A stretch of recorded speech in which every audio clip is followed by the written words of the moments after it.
আমরা এবার একটি ডিভিডি কভার কিভাবে ডিজাইন করতে হয় তার প্রক্রিয়া জানব। আমরা এই জন্য ডিভিডি কভারের যে নির্ধারিত সাইজ সেই অনুযায়ী একটি ডকুমেন্ট নিচ্ছি। ডিভিডি কভার সাধারণত 10.5 ইঞ্চি বাই 7 ইঞ্চি এই সাইজের হয়ে থাকে। এর রেজুলেশন আমরা 300 রাখছি, কালার মোড CMYK এবং ব্যাকগ্রাউন্ড আমরা হোয়াইট রাখছি। এটি মূলত আমাদের ডিভিডি কভার। এই ডিভিডি কভারের মূলত 3টি পার্ট রয়েছে, ফ্রন্ট পার্ট, ব্যাক পার্ট এবং মাঝখানে একটি যেটিকে আমরা পুট বলে থাকি, যেখানে আমাদের যে টাইটেলটি সেটি এই অ্যাঙ্গেলে ডিসপ্লে হয়। যাই হোক, আমরা যখন ডিজাইনটি করব আমরা বিষয়টি আরও ক্লিয়ার হব। আমরা এখন সেই পার্টগুলোকে প্রথমে ডিফাইন করি, অর্থাৎ এই পার্টগুলোকে আমরা ডিফাইন করি।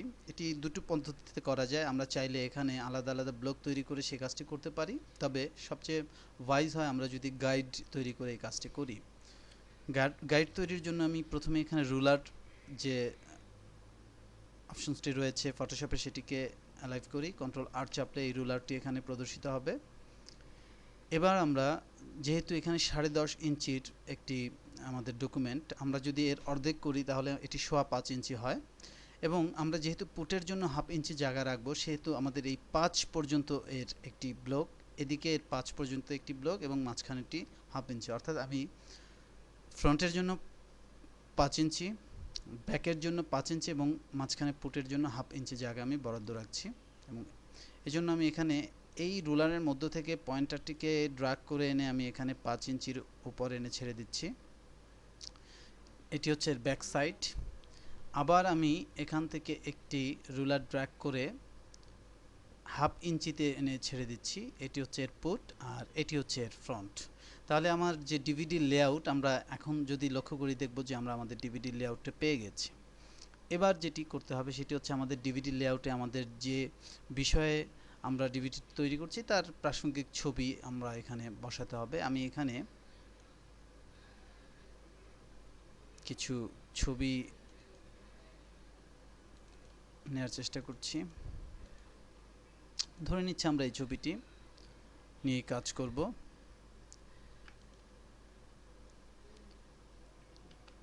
আমি এটি কপি করে আমার ডকুমেন্টে পেস্ট করছি।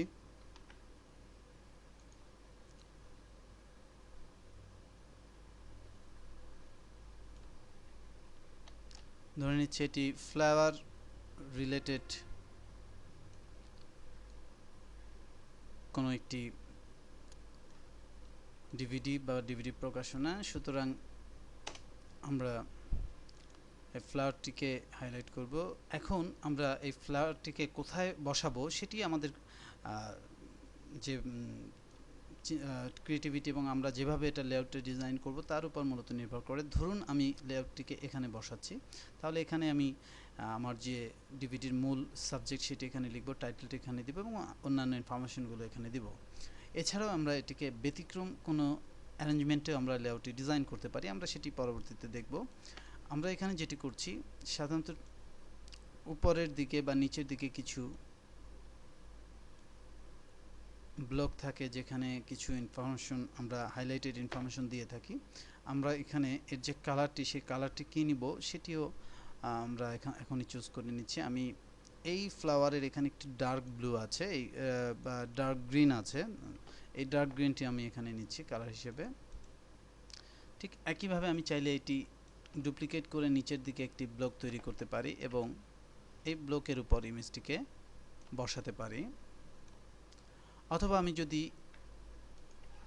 এটিকে ডিফারেন্ট কালারে দেখতে চাই সেক্ষেত্রেও আমি ডিফারেন্ট কোনো কালার হতে পারে, সেটি এই স্যাম্পল কালার এখান থেকে নিয়েও করতে পারি, অথবা ফুল রেড, অথবা আরও কিছু ডার্ক কালার,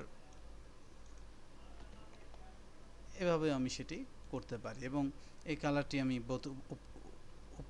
উপর এবং নিচ উভয় ব্লকের ক্ষেত্রেই ব্যবহার করতে পারি। ধরে নিচ্ছি আমি এই কালারটি ব্যবহার করব, এটি আমার কাছে ভালো লাগছে, আমি এটি সেভ করছি, ডকুমেন্টটাকে আমি সেভ করে নিচ্ছি।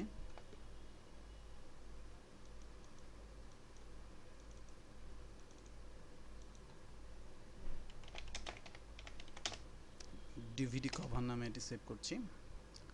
এবার আমরা আমাদের ডিভিডির যে নাম সেটি প্রদান করব।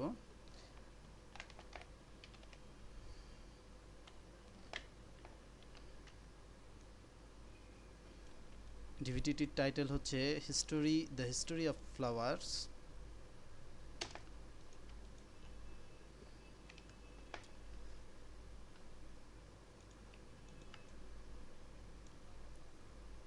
আমি ফ্লাওয়ার লেখাটিকে লিখলাম এবং এটিও একটু ডার্ক কালারে ফ্লাওয়ারটি লিখলাম এবং আমি এবার এর জন্য একটি ফন্ট পছন্দ করব। ডিজাইনারদের জন্য ফন্ট পছন্দ একটি খুবই গুরুত্বপূর্ণ জব, কারণ এই যথাযথ ফন্টের ব্যবহারই একটি ডিজাইনকে আকর্ষণীয় করে তুলতে পারে। আবার ভুল কোনো ডিজাইনটি কোলাপস করেছে, আমরা পুনরায় ফটোশপটি রান করে নেই। ভুল কোনো ফন্ট যদি আমরা নির্বাচন করি তাহলে হয়তো বা পুরো ডিজাইনটি ভেস্তে যেতে পারে। আমরা ফটোশপটি রান করছি।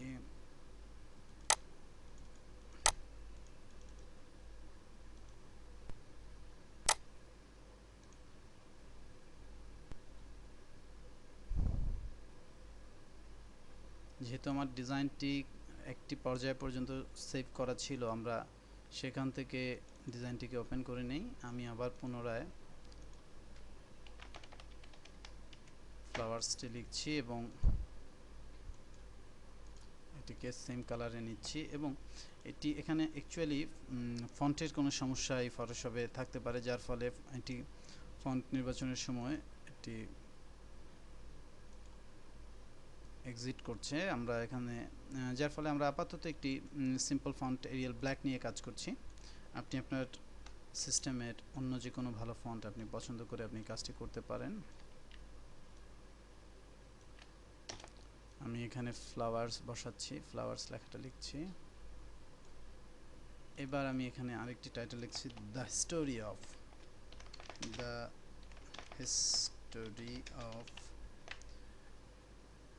এবং আমি এই লেখাটা আমি আমার প্রয়োজন অনুযায়ী যেখানে ভালো ম্যাচ করবে সেখানেই বসাবো। আমি এখানে বসিয়ে দেখছি এবং এর কালারটি কি হবে, এটি ব্ল্যাক হতে পারে, ফুল ব্ল্যাক হতে পারে,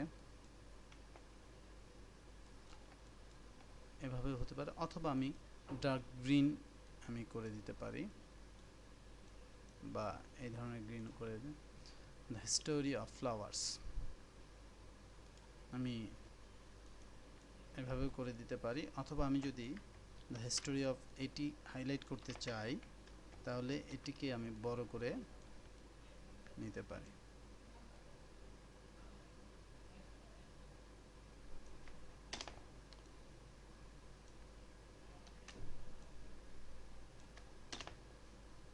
এই অ্যারেঞ্জমেন্টে এটি রাখতে পারি, অথবা এটিকে সেন্টারাইজ করে এভাবেও দিতে পারি, ডিপেন্ড করবে। এখানে হয়তো আপনি যদি ফ্লাওয়ারের কোনো পালক প্লেস করতে পারেন সেটিও আপনি করতে পারেন। যাই হোক, আমি এখানে এটি বসালাম।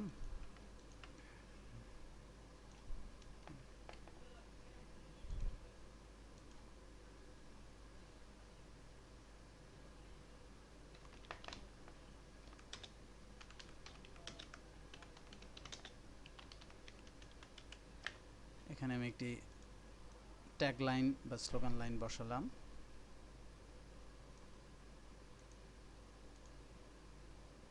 এবং এটি ভিন্ন কোনো কালারে আমি বসাতে পারি।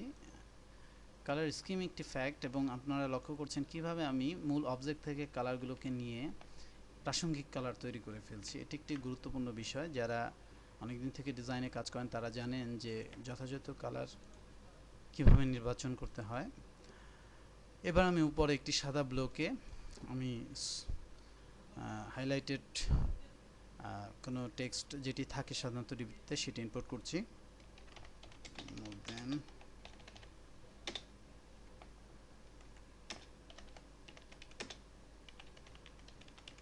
ফর এক্সাম্পল, এখানে আমার লেখার ক্ষেত্রে অনেক সময় টাইপিং মিস্টেক বা ভুল হতে পারে। আশা করি ক্ষমা সুন্দর দৃষ্টিতে সেগুলো দেখবেন, কারণ ডেমনস্ট্রেশন পারপাসে অনেক সময় আমরা খুব তাড়াহুড়া করে কাজ করতে হয় এবং অনেক কিছুই আমাদের তখন দৃষ্টিগোচরে আসে না। যাই হোক, এখানে আমরা পুটের কাজটি করলাম। ব্যাকে আমরা যেটি করতে পারি, ব্যাকের জন্য আমি হয়তোবা এই ইমেজটিকেই আমি আবার এখানে ব্যাকে নিব, ক্লোন করে নিচ্ছি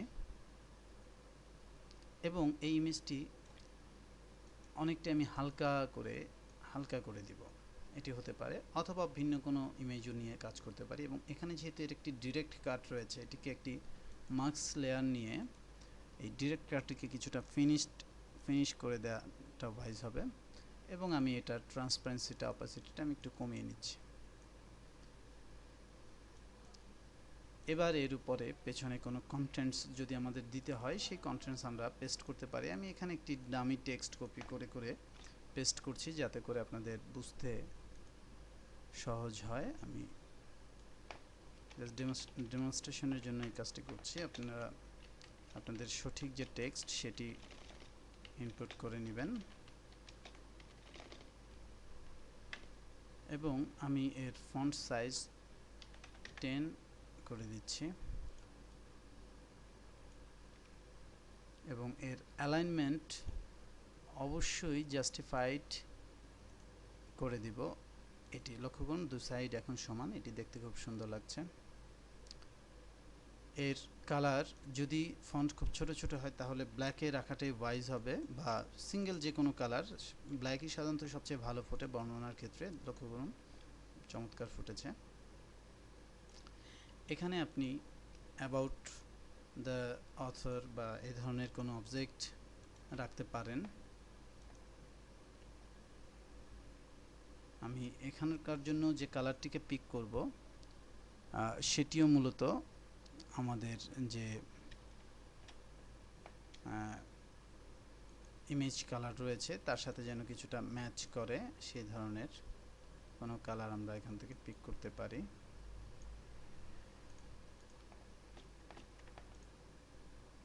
এখানে অথরের ছবি, তার বর্ণনা কিছুটা দেওয়া যেতে পারে এবং এখানে ওয়েবসাইটের অ্যাড্রেস বা অন্য যে কোনো ইনফরমেশন আপনি এখানে দিতে পারেন। লক্ষ্য করুন, এটা নিচে চলে যাচ্ছে, কারণ এই লেয়ারটি মূলত একটু নিচে নিয়ে আসলে আমাদের এই সমস্যাটি আর থাকবে না।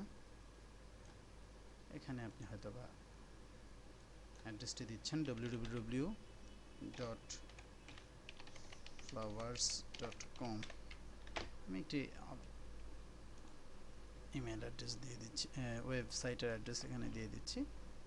এখানে আপনি হয়তোবা পাবলিশিং কোম্পানির নাম বা ইত্যাদি ইত্যাদি বিভিন্ন বিষয় দিয়ে আপনি আপনার ডিভিডি কভারটিকে একটি সুন্দর ডিভিডি কভারে পরিণত করতে পারেন। সর্বশেষ যেটি রইল সেটি হচ্ছে পুটে এই টেক্সটটি এটি এখানে এটি আমরা ছোট করে ঘুরিয়ে এখানে দিব।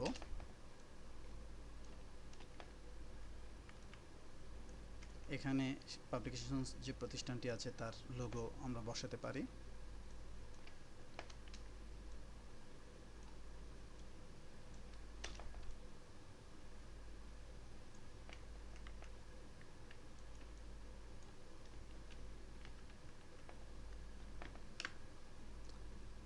বেশ, হয়ে গেল আমাদের একটি আকর্ষণীয় ডিভিডি কভার। এভাবে আপনি আপনার প্রয়োজন অনুযায়ী সুন্দর কিছু কভার আপনি তৈরি করতে পারেন এবং এই কভারেও আপনি চাইলে অনেক ভেরিয়েশন আনতে পারেন।